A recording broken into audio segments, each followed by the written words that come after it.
来看这酸蚵，伊一吨呢可能才是半公分到1公分尔。屏东茶社这海生馆的研究团队呢，就用这酸蚵本身会收喙的特性，一块一块甲斗做伙，加速这酸蚵复育的速度。原底这成长期呢，就要5吨左右，即马2吨就会当斗出一片酸蚵囊。这个我们后场人工培育的方式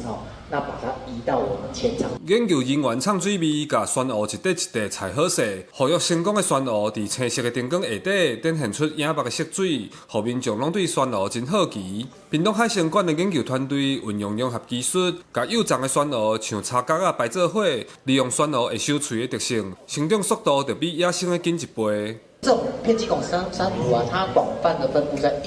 印度太平洋的一个海域，南湾它出水口一带也有很多的族群的一个分布，一块一块在背面把它融合而成。那融合这种速度就很快跟以前可能5年以上这种培育成一个大片的这种珊瑚。研究人员表示，自然来讲，酸蚵成长期足慢的，但是伫人工模拟的稳定环境，加上融合技术，成长速度比野生的紧1倍，2吨至3吨就会当生甲介大型。研究人员指出，人工培育的数量若有会起来，研究就免去采集野生的酸蚵，大量减少对生态影响，甚至会当甲复育的酸蚵仔放回去大自然生态。小的话，我们把它用融合的技术把它变成大的。